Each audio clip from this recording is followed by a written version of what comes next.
Bonjour à tous et bienvenue à True Fact.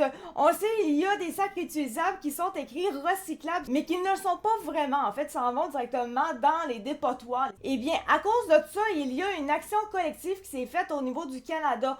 Jusqu'à maintenant, jeudi, la Cour suprême du Canada a décidé de refuser d'entendre la cause. Or, il y a juste le Québec que ça fonctionne toujours, cette action collective-là. Donc, on pourrait recevoir peut-être un petit bonus d'argent. Ça vient du journal La Presse, elle a été écrite par Isabelle Dubé, publiée hier à 17h39.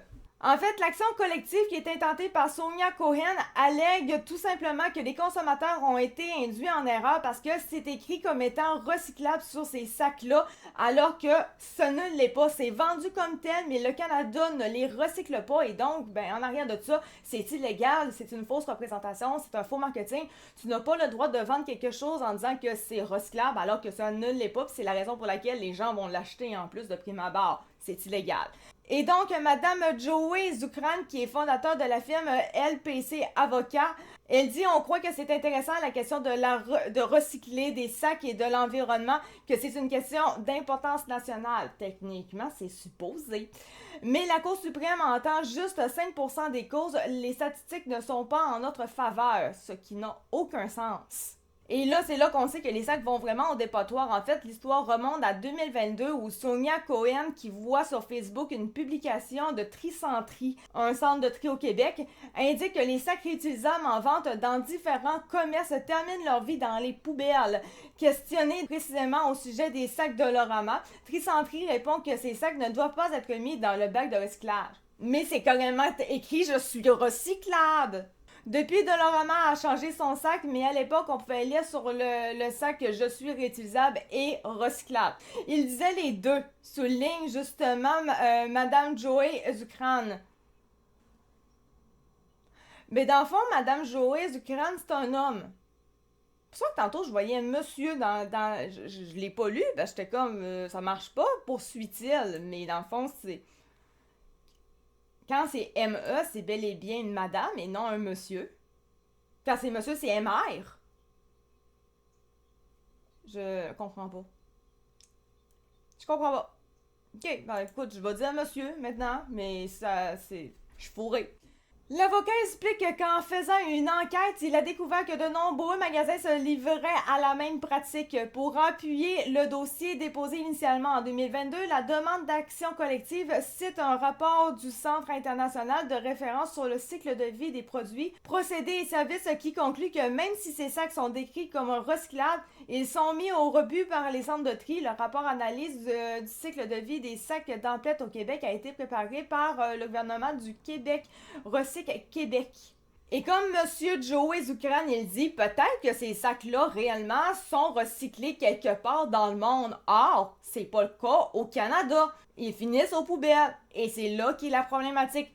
En 2024, la juge Dominique Poulain a finalement autorisé Sonia Cohen à intenter une action collective fondée sur la loi sur la protection du consommateur et sur le Code civil du Québec en lien avec des allégations de représentation trompeuse relativement au caractère recyclable des sacs réutilisables vendus par les défendresses au Québec. C'est comme d'ailleurs, ça me fait penser, les fameux sacs compostables que tu achètes, mais finalement, ils ne sont pas compostables. On pourrait aussi avoir une action collective contre ça parce qu'en fait, c'est de la fausse représentation aussi. On l'achète pour justement aller avec nos affaires compostables, mais ça se composte pas, fait qu'il faut pas les utiliser. Ça sert à quoi d'acheter ça si au final, ils servent à rien? Ça aussi, c'est pas correct. La firme LPC Avocat a en parallèle préparé une nouvelle action collective qu'elle a déposée devant la Cour fédérale du Canada au nom de tous les Canadiens. Pour le moment, il n'y a pas d'entente au Québec, donc l'affaire suit son cours. En attendant, les consommateurs qui ont acheté un sac avec la mention recyclable depuis le 16 avril 2019, très important la date, c'est en justice et tout, là, c'est méga important. Dans l'un des magasins mentionnés, ils peuvent s'inscrire sur le site de la firme d'avocats afin qu'ils soient plus facilement joignables en cas de règlement. Ça, de toute façon, je vais vraiment inscrire la liste ainsi que la fameuse date directement sous ma vidéo, donc ça va être moins compliqué, vous n'avez pas besoin d'aller à l'intérieur de la vidéo, aller voir le bon passage que j'ai dit ça va être plus simple. Dolorama a changé ses sacs, c'est un peu, selon moi, comme une admission et un aveu. Ben oui, totalement en fait. L'action collective souhaite obtenir un total de 10 millions de dollars à titre de dommages intérêts punitifs. Donc, bon, ici on peut consulter le site de l'action collective, j'aurai juste à vous la mettre aussi, justement, en bas de la vidéo. Donc voilà pour ce qui est de cette vidéo-là. J'ai vraiment pas grand chose de plus à dire parce que moi j'ai jamais cru en cette affaire-là. Je savais déjà de prime abord, on le voit, ils sont même pas recyclables. Il y en a qui sont faits encore avec du plastique. Maintenant, aujourd'hui, le plastique c'est plus recyclable qu'avant, mais avant ça l'était pas et c'est là le problème, justement. Moi j'ai jamais rentré dans cette affaire-là, puis j'ai toujours trouvé que c'était un effet de taxe de plus. Donc, j'ai pas tellement. J'en ai plusieurs chez nous, mais j'en ai pas acheté un. Ils m'ont tout été donné. Sans que je le demande. Fait que moi, je suis bien contente. Donc voilà, merci beaucoup de m'avoir écouté. C'était Actu 4 de True Fact. On se retrouve pour une prochaine vidéo. Merci, ciao, bye!